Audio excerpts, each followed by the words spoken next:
I've known Patience practically my entire life, but since we've been gone so long, this was the first time she ever met our American bullies. Even though she was not prepared for the kennel room redo and deep clean, she jumped right in without hesitation. But before we get into our evening, we had to send our show team off. One of our junior handlers who missed yesterday's training session needed a demo and practice run before they hit the road and headed to South Carolina for the next 10-hour drive. Now that the boss lady Nikki was securely jamming in the car and the coast was clear, we could take a good hard look at our stuff in the kennel room and come up with a plan to change and rearrange. For me, it's hard to imagine organization when there's a bunch of different stuff. So at this point, I just wanted to get the stuff that was in the middle of the room out the way.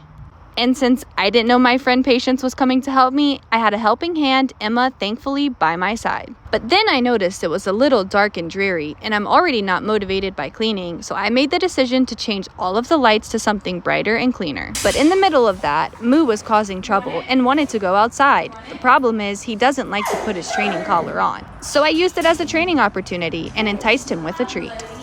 Now that Moo's needs were met, the kennels were moved and the lights were brighter, it was time to get back to work. Decluttering is a huge part of cleaning up. And with spring coming, double the dogs, we need space for fresh, new ideas. And it was at that moment that my interior designer friend just so happened to pop in for a visit and jumped right into the work. She waltzed in the garage and found a powerful cleaning tool that I didn't even know the boss lady Nikki had. She showed me how this one tool vacuumed, mopped, cleaned the walls, cleaned the ceilings, cleaned the floors, and even blew out some of the kennels.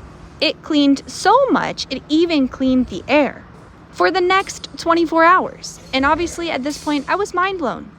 In the dog world, the things that you already have that you don't realize that you need, like good cleaning tools and good friends, you better learn to appreciate.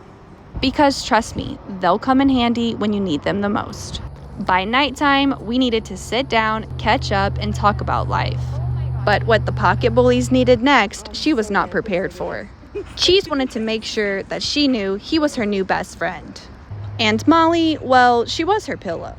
I think it was that exact moment that she realized that these were in fact not dogs at all. She described them as literal humans trapped inside a dog's body somehow. And that's when I knew that good friends don't come around often, but when they do, they get wrapped up in our entire world.